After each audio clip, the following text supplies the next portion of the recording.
Wife ਦਾ ਕੰਮ ਹੁੰਦਾ ਹੈ ਨਾ ਇੱਕ ਸਪੋਰਟ ਸਿਸਟਮ ਹੋਣ ਦਾ। ਸੋ ਮੈਮ ਤੁਸੀਂ ਕੀ ਇੱਥੇ ਜਸਵੀਰ ਉਲਟਾ ਹੈ, ਇਹ ਮੇਰੀ ਸਪੋਰਟ ਸਿਸਟਮ ਨਹੀਂ ਹੈ, ਮੈਂ ਇਹਦਾ ਸਪੋਰਟ ਸਿਸਟਮ ਹੈ ਕਿਉਂਕਿ she is leading this venture, ਮੈਂ ਇਹਦੀ ਸਪੋਰਟ ਕਰਨਾ ਹੁੰਦਾ।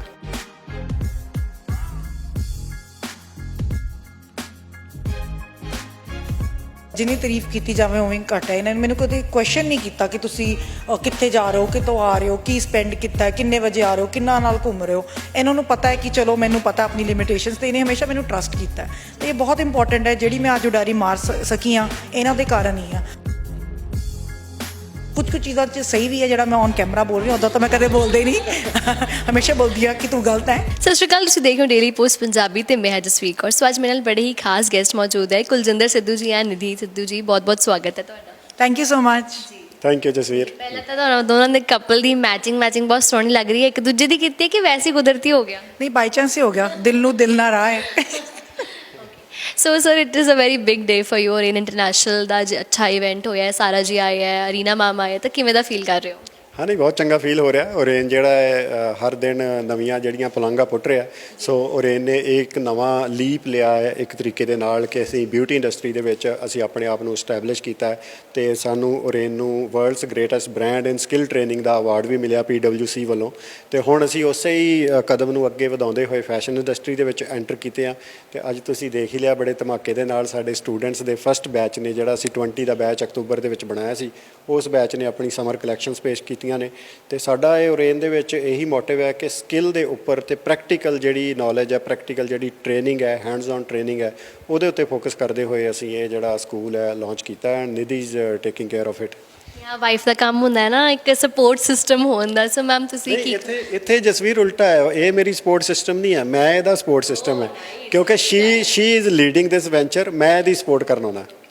ਸੋ ਕਿਵੇਂ ਦਾ ਫੀਲ ਕਰਦੇ ਮੈਮ ਜਦੋਂ ਇੱਕ ਹਸਬੈਂਡ ਸਾਥ ਦਿੰਦਾ? ਬਿਕੋਜ਼ ਅੱਜ ਕੱਲ੍ਹ ਬਹੁਤ ਘੱਟ ਵੇਖਣ ਨੂੰ ਮਿਲਦਾ ਦੈਟ ਵਿਮਨਸ ਨੂੰ ਅਚੀਵ ਕਰਨਾ ਹੁੰਦਾ ਹੈ ਅਤੇ ਬਹੁਤ ਘੱਟ ਹੁੰਦਾ ਕਿ ਫੈਮਿਲੀ ਸਾਥ ਦਿੰਦੀ ਹੈ, ਹਸਬੈਂਡ ਸਾਥ ਦਿੰਦੀ ਹੈ। ਤੁਹਾਨੂੰ ਕਿੱਦਾਂ ਲੱਗਦਾ ਅਗਰ ਸਰ ਤੁਹਾਡਾ ਸਾਥ ਦਿੰਦੇ? ਬਹੁਤ ਵਧੀਆ ਲੱਗਦਾ। Is a very understanding husband. ਮਤਲਬ ਜਿੰਨੀ ਤਾਰੀਫ ਕੀਤੀ ਜਾਵੇ ਉਵੇਂ ਘੱਟ ਹੈ। ਇਹਨਾਂ ਨੇ ਮੈਨੂੰ ਕਦੇ ਕੁਐਸਚਨ ਨਹੀਂ ਕੀਤਾ ਕਿ ਤੁਸੀਂ ਕਿੱਥੇ ਜਾ ਰਹੇ ਹੋ, ਕਿਤੋਂ ਆ ਰਹੇ ਹੋ, ਕੀ ਸਪੈਂਡ ਕੀਤਾ, ਕਿੰਨੇ ਵਜੇ ਆ ਰਹੇ ਹੋ, ਕਿੰਨਾ ਨਾਲ ਘੁੰਮ ਰਹੇ ਹੋ। ਇਹਨਾਂ ਨੂੰ ਪਤਾ ਹੈ ਕਿ ਚਲੋ ਮੈਨੂੰ ਪਤਾ ਆਪਣੀ ਲਿਮਿਟੇਸ਼ਨਸ, ਤੇ ਇਹਨੇ ਹਮੇਸ਼ਾ ਮੈਨੂੰ ਟਰਸਟ ਕੀਤਾ ਅਤੇ ਇਹ ਬਹੁਤ ਇੰਪੋਰਟੈਂਟ ਹੈ। ਜਿਹੜੀ ਮੈਂ ਅੱਜ ਉਡਾਰੀ ਮਾਰ ਸਕੀ ਹਾਂ ਇਹਨਾਂ ਦੇ ਕਾਰਨ ਹੀ ਆ। ਬਿਕੋਜ਼ ਇਹ ਹਮੇਸ਼ਾ ਮੈਨੂੰ ਪੁਸ਼ ਕਰਦੇ ਆ। ਮਤਲਬ ਕਦੀ ਤਾਂ ਡਾਂਟਦੇ ਵੀ ਬਹੁਤ ਹੈ, ਮੈਂ ਇਰੀਟੇਟ ਵੀ ਹੋ ਜਾਂਦੀ ਆ ਬਿਕੋਜ਼ ਇਹ ਕਹੀ ਜਾਓਗੇ ਮੈਂ ਤੈਨੂੰ ਸਿਖਾਉਣਾ ਸੋ ਆਈ ਟੈਲ ਹਿਮ ਨਹੀਂ ਬਸ ਹੋ ਗਿਆ, ਹੋਰ ਮੈਂ ਹੁਣ ਨਹੀਂ ਸਿੱਖਣਾ। ਬਟ ਠੀਕ ਹੈ, ਇਹਨਾਂ ਕੋਲੋਂ ਮੈਂ ਬਹੁਤ ਕੁਝ ਸਿੱਖਿਆ। ਬਹੁਤ ਹਾਈਲੀ ਐਜੂਕੇਟਿਡ ਹੈ ਬੰਦਾ, ਐਕਸਪੀਰੀਅੰਸ ਹੈ ਇਹਨੂੰ ਜ਼ਿੰਦਗੀ ਦਾ। ਕੁਝ ਚੀਜ਼ਾਂ 'ਚ ਸਹੀ ਵੀ ਹੈ ਜਿਹੜਾ ਮੈਂ ਔਨ ਕੈਮਰਾ ਬੋਲ ਰਹੀ ਹਾਂ, ਉੱਦਾਂ ਤਾਂ ਮੈਂ ਕਦੇ ਬੋਲਦੇ ਨਹੀਂ ਹਮੇਸ਼ਾ ਬੋਲਦੀ ਹਾਂ ਕਿ ਤੂੰ ਗਲਤ ਹੈ। ਬਟ ਠੀਕ ਹੈ, ਇਹਨਾਂ ਦੀ ਸਪੋਰਟ ਮੇਰੇ ਲਈ ਬਹੁਤ ਇੰਪੋਰਟੈਂਟ ਸੀ। ਤਾਈਓ ਆਪਾਂ ਇੰਨਾ ਵੱਡਾ ਜਿਹੜਾ ਓਰੇਨ FDM ਫੈਸ਼ਨ ਸਕੂਲ ਅੱਜ ਮੈਂ ਖੋਲ੍ਹ ਸਕੀ। ਕਈ ਵਾਰ ਮੈਂ ਡਾਮਾਡੋਲ ਵੀ ਹੋ ਜਾਂਦੀ ਹਾਂ, ਕਈ ਵਾਰ ਮੈਂ ਡਾਊਟਫੁਲ ਵੀ ਹੋ ਜਾਂਦੀ ਹਾਂ, ਕਈ ਵਾਰ ਮੈਂ ਸਟਰੈਸਫੁਲ ਵੀ ਹੋ ਜਾਂਦੀ ਹਾਂ। ਪਰ ਇਹ ਹਮੇਸ਼ਾ ਮੈਨੂੰ ਮਤਲਬ ਉੱਥੇ ਹੁੰਦਾ ਹੈ, he is always there to take care of me ਕਿ ਨਹੀਂ ਕੁਛ ਨਹੀਂ ਹੁੰਦਾ, ਕਾਮ ਰਹਿ, ਹੋ ਜਾਊਗਾ ਐਵਰੀਥਿੰਗ ਵਧੀਆ ਤਰੀਕੇ ਨਾਲ ਹੋ ਜਾਊਗਾ, ਟੈਨਸ਼ਨ ਨਹੀਂ ਲੈਣੀ। ਸੋ ਜਿਵੇਂ ਸਰ ਨੇ ਆ ਕਿ ਤੁਸੀਂ ਹੀ ਲੀਡ ਕਰ ਰਹੇ ਹੋ, ਮੈਂ ਦਾ ਸਪੋਰਟ ਸਿਸਟਮ ਆ। ਸੋ ਪੇਸ਼ੈਂਸ ਲੈਵਲ ਨਾਲ ਹਰ ਫੀਲਡ ਦੇ ਵਿੱਚ ਟੈਸਟ ਹੁੰਦਾ ਹੈ। ਤੁਹਾਡਾ ਪੇਸ਼ੈਂਸ ਕਿੰਨਾ ਕੁ ਟੈਸਟ ਹੋਇਆ ਇਸ ਫੀਲਡ ਦੇ ਵਿੱਚ? ਮੈਂ ਐਕਚੁਅਲੀ ਬਹੁਤ ਕੰਮ ਕੀਤੇ ਨੇ। ਪਹਿਲਾਂ ਜਿਵੇਂ ਮੈਂ RJ ਰਹਿ ਚੁੱਕੀ ਹਾਂ, ਉਸ ਤੋਂ ਬਾਅਦ ਮੈਂ EP ਰਹਿ ਚੁੱਕੀ ਸੀ ਇਹਨਾਂ ਦੀ ਪੰਜਾਬੀ ਫਿਲਮਾਂ ਲਈ। ਉਸ ਤੋਂ ਬਾਅਦ ਆਪਾਂ ਓਰੇਨ ਇੰਟਰਨੈਸ਼ਨਲ ਦੇ ਸਕੂਲਸ ਖੋਲ੍ਹੇ ਸੀ, ਇੱਥੇ ਖੋਲ੍ਹਿਆ, ਫਿਰ ਉਹਨੂੰ ਚਲਾਇਆ, ਫਿਰ ਬੰਬੇ ਗਏ, ਉੱਥੇ ਸੈੱਟ ਕੀਤਾ, ਚਲਾਇਆ, ਫਿਰ ਹੁਣ ਇਹ ਫੈਸ਼ਨ ਖੋਲ੍ਹਿਆ। ਤਾਂ ਬਹੁਤ ਸਾਰੀ ਫੀਲਡਸ ਮੈਂ ਚੇਂਜ ਕੀਤੀਆਂ। ਸ਼ਹਿਰ ਵੀ ਬਹੁਤ ਬਦਲੇ ਨੇ ਅਤੇ ਮੁਸ਼ਕਿਲ ਤਾਂ ਬਹੁਤ ਹੁੰਦਾ ਕਈ ਵਾਰ। ਖੁਸ਼ੀ ਵੀ ਹੁੰਦੀ ਹੈ ਕਿ ਬੜਾ ਨਵਾਂ ਸਿੱਖਣ ਨੂੰ ਮਿਲਦਾ ਹੈ ਨਾ, ਨਵੇਂ ਸ਼ਹਿਰ ਜਾਂਦੇ ਹੋ, ਨਈ ਚੀਜ਼ਾਂ। ਹੁਣ ਇਹ ਜਿਵੇਂ ਫੈਸ਼ਨ ਹੈ, ਮੈਨੂੰ ਠੀਕ ਹੈ ਫੈਸ਼ਨ ਦੀ ਨੌਲੇਜ ਹਰ ਕੁੜੀ ਨੂੰ ਹੁੰਦੀ ਹੈ, ਹਰ ਬੰਦੇ ਨੂੰ ਹੁੰਦੀ ਹੈ, ਪਰ ਇੱਕ ਜਿਹੜੀ ਡੀਪ ਨੌਲੇਜ ਹੁੰਦੀ ਆ ਹੈ ਨਾ, ਉਹ ਬਹੁਤ ਚੀਜ਼ਾਂ ਤੁਹਾਨੂੰ ਸਿੱਖਣੀਆਂ ਪੈਂਦੀਆਂ। ਤਾਂ ਇਹ ਹੈ ਕਿ ਹੁਣ ਜਿਵੇਂ ਫੈਸ਼ਨ 'ਚ ਮੈਂ ਖੁਦ ਵੀ ਬਹੁਤ ਕੁਝ ਸਿੱਖ ਰਹੀ ਹਾਂ ਅਤੇ ਬੱਚਿਆਂ ਨੂੰ ਆਪਾਂ ਇੱਥੇ ਬਹੁਤ ਕੁਝ ਵਧੀਆ ਚੀਜ਼ਾਂ ਸਿਖਾ ਰਹੇ ਹਾਂ। ਅਤੇ ਬਸ ਇਹਨਾਂ ਦਾ ਸਾਥ ਹੈ, ਇਹ ਸਪੋਰਟਿੰਗ ਸਿਸਟਮ ਜਦ ਤੱਕ ਹੈ ਮੈਂ ਚੱਲ ਰਹੀ ਹਾਂ।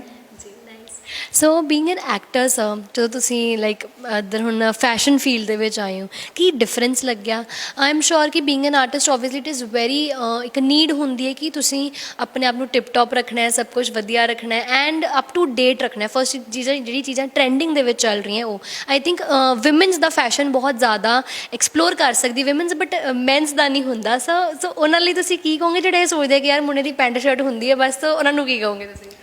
ਹਾਂ ਨਹੀਂ ਹੁਣ ਦੇਖੋ ਜਿਵੇਂ ਜਿਵੇਂ ਜ਼ਮਾਨਾ ਬਦਲ ਰਿਹਾ ਆਪਾਂ ਅੱਗੇ ਵਧ ਰਹੇ ਹਾਂ ਤੇ ਆਪਾਂ ਹਮੇਸ਼ਾ ਦੇਖੀਦਾ ਹੈ ਕਿ ਲੋਕੀ ਤੁਹਾਨੂੰ ਤੁਹਾਡੀ ਫਰਸਟ ਲੁੱਕ ਤੋਂ ਜੱਜ ਕਰਦੇ ਆ first impression is last impression so ਉਹ ਜਿਹੜੀ ਫਰਸਟ ਲੁੱਕ ਹੈ ਤੁਹਾਡੀ ਉਹ ਤੁਸੀਂ ਹਮੇਸ਼ਾ ਇੱਕ ਤਾਂ ਕੌਨਫੀਡੈਂਸ ਹੋਣਾ ਚਾਹੀਦਾ ਤੁਹਾਡੇ 'ਚ ਦੂਸਰਾ ਜੇ ਤੁਸੀਂ ਸਮਾਰਟਲੀ ਡਰੈਸ ਅਪ ਹੋਏ ਹੋ ਤੇ ਉਹ ਫਿਰ ਬੰਦਾ ਅਗਲਾ ਤੁਹਾਡੀ ਗੱਲ ਸੁਣਦਾ ਤੁਸੀਂ ਚਾਹੇ ਸੇਲਜ਼ਮੈਨ ਹੋ ਚਾਹੇ ਕਿਸੇ ਵੀ ਫੀਲਡ ਵਿੱਚ ਹੋ ਜੇ ਤੁਸੀਂ ਫਸਟ ਇੰਪ੍ਰੈਸ਼ਨ ਠੀਕ ਜਮਾ ਲਿਆ ਤੇ ਫਿਰ ਹੀ ਤੁਹਾਡੀ ਕਿਤੇ ਵੀ ਲੈਵਲ ਤੇ ਜਿਹੜੀ ਗੱਲਬਾਤ ਹੈ ਚਾਹੇ ਤੁਸੀਂ ਕੁੜੀ ਨੂੰ ਪ੍ਰਪੋਜ਼ ਕਰਨ ਜਾ ਰਹੇ ਹੋ ਚਾਹੇ ਬਿਜ਼ਨਸ ਦੀ ਕੋਈ ਪਿਚ ਕਰਨ ਜਾ ਰਹੇ ਹੋ ਕਿਸੇ ਵੀ ਕੰਮ ਲਈ ਜਾ ਰਹੇ ਹੋ ਤੇ ਉਹ ਤੁਹਾਨੂੰ ਹਮੇਸ਼ਾ ਹੀ ਸੋਹਣੇ ਢੰਗ ਨਾਲ ਡਰੈਸ ਅਪ ਹੋਣਾ ਚਾਹੀਦਾ ਸੋ ਬੀਇੰਗ ਐਨ ਆਰਟਿਸਟ ਜਿਵੇਂ ਹੁਣ ਤੁਹਾਡੇ ਕੋਲ ਸਟਾਈਲਿਸਟ ਆਉਂਦੇ ਹੈ ਤੁਸੀਂ ਉਹ ਤੁਹਾਨੂੰ ਲਾਈਕ ਕਹਿੰਦੇ ਮਤਲਬ ਤੁਹਾਨੂੰ ਮਨਾਉਂਦੇ ਆ ਕਿ ਹਾਂ ਜਾਂ ਤੁਹਾਨੂੰ ਕੋਸ਼ਿਸ਼ ਕਰਦੇ ਆ ਮਤਲਬ ਇੱਕ ਤੁਹਾਡਾ ਮਾਈਂਡਸੈਟ ਬਣਾਉਂਦੇ ਕਿ ਹਾਂ ਇਹ ਤੁਹਾਡੇ ਤੇ ਜ਼ਿਆਦਾ ਸੂਟ ਕਰੂਗਾ ਉਹ ਸੂਟ ਕਰੂਗਾ ਹੁਣ ਉਹ ਕੰਮ ਤੁਸੀਂ ਦੋਵੇਂ ਕਰ ਰਹੇ ਹੋ ਤਾਂ ਉਹ ਕਿੱਦਾਂ ਦਾ ਐਕਸਪੀਰੀਅੰਸ ਰਿਹਾ ਹਾਂ ਨਹੀਂ ਇਹ ਨਿਧੀ ਤਾਂ ਸ਼ੁਰੂ ਤੋਂ ਹੀ ਮੇਰੀ ਸਟਾਈਲਿਸਟ ਹੈਗੀ ਹੋਈ ਆ ਕਿਉਂਕਿ ਜਦੋਂ ਅਸੀਂ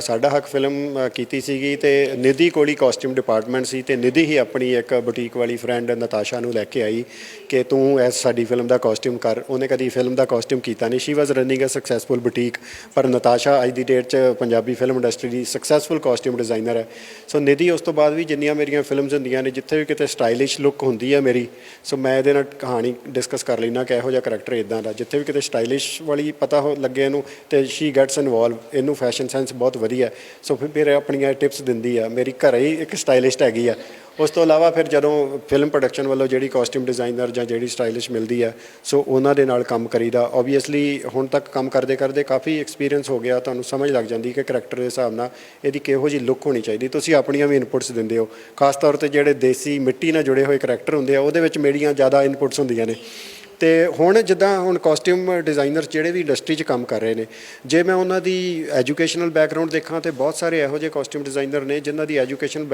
ਫੈਸ਼ਨ ਨਾਲ ਰਿਲੇਟਡ ਨਹੀਂ ਹੈ ਉਹ ਆ ਗਏ ਉਹਨਾਂ ਨੂੰ ਇੱਥੇ ਅਪਰਚੁਨਿਟੀ ਮਿਲੀ ਐਕਸਪੀਰੀਅੰਸ ਕਰਕੇ ਆ ਗਏ ਠੀਕ ਹੈ ਵਧੀਆ ਕੰਮ ਕਰ ਰਹੇ ਪਰ ਹੁਣ ਤੋਂ ਜਿਵੇਂ ਤੇਜ਼ੀ ਨਾਲ ਜ਼ਮਾਨਾ ਬਦਲ ਰਿਹਾ ਹਰ ਬੰਦੇ ਨੂੰ ਇੱਕ ਐਕਸਪਰਟਾਈਜ਼ ਚਾਹੀਦੀ ਹੈ ਉਹ ਐਕਸਪਰਟਾਈਜ਼ ਦੇਣ ਦੇ ਲਈ ਅਸੀਂ ਇਹ ਫੈਸ਼ਨ ਡਿਜ਼ਾਈਨ ਸਕੂਲ ਜਿਹੜਾ ਹੈ ਓਰੇਨ ਦੇ ਨਾਮ ਤੇ ਸ਼ੁਰੂ ਕੀਤਾ ਕਿ ਇੱਥੇ ਤੁਸੀਂ ਇੱਕ ਬੇਸਿਕ ਨੌਲੇਜ ਚਾਹੇ 6 ਮਹੀਨੇ ਦਾ ਕੋਰਸ ਕਰੋ ਆਪਣੀ ਇੱਕ ਨੌਲੇਜ ਨੂੰ ਆਪਣੇ ਇੱਕ ਪੂਰੇ ਤੁਸੀਂ ਇੱਕ ਪ੍ਰੋਸੈਸ ਵਿੱਚੋਂ ਨਿਕਲਦੇ ਹੋ ਰਾਈਟ ਫਰੋਮ ਇਲਸਟ੍ਰੇਸ਼ਨ ਬਣਾਉਂਦੇ ਹੋ ਫਿਰ ਤੁਸੀਂ ਉਹਦੀ ਪੈਟਰਨ ਮੇਕਿੰਗ ਕਰਦੇ ਹੋ ਫਿਰ ਤੁਸੀਂ ਉਹਦੀ ਗਾਰਮੈਂਟਸ ਕੰਸਟਰਕਸ਼ਨ ਕਰਦੇ ਹੋ ਫਿਰ ਐਂਡ ਪ੍ਰੋਡਕਟ ਤੁਸੀਂ ਆਪਣਾ ਆਪਣੇ ਸਾਹਮਣੇ ਦੇਖਦੇ ਹੋ ਫਿਰ ਤੁਹਾਡੀ ਕਲਰ ਸਿਲੈਕਸ਼ਨ ਕਿੱਦਾਂ ਦੀ ਹੈ ਇਹ ਸਾਰੇ ਪ੍ਰੋਸੈਸ ਨੂੰ ਅਸੀਂ ਇੱਥੇ ਸਿਖਾਉਂਦੇ ਹਾਂ ਓਰੇਨ ਦੇ ਵਿੱਚ ਤੇ ਉਸ ਤੋਂ ਬਾਅਦ ਜਿਹੜਾ ਤੁਹਾਡੇ ਵਿੱਚ ਕੌਨਫੀਡੈਂਸ ਹੁੰਦਾ ਹੈ ਤੁਸੀਂ ਚਾਹੇ ਐਜ਼ ਅ ਕਾਸਟਿਊਮ ਡਿਜ਼ਾਈਨਰ ਕੰਮ ਕਰੋ ਚਾਹੇ ਤੁਸੀਂ ਐਜ਼ ਅ ਫੈਸ਼ਨ ਡਿਜ਼ਾਈਨਰ ਕਰੋ ਤੁਸੀਂ ਵੱਡੇ ਵੱਡੇ ਸ਼ੋਜ਼ ਵਿੱਚ ਆਪਣੀਆਂ ਡਰੈਸਿਸ ਲੈ ਕੇ ਮਾਡਲਸ ਦੇ ਨਾਲ ਰੈਂਪ ਵਾਕ ਕਰੋ ਉਹ ਸਾਰੇ ਦੇ ਲਈ ਇੱਕ ਫਾਊਂਡੇਸ਼ਨ ਹੋਣੀ ਜ਼ਰੂਰੀ ਆ ਉਹ ਅਸੀਂ ਫਾਊਂਡੇਸ਼ਨ ਇੱਥੇ ਦੇ ਰਹੇ ਹਾਂ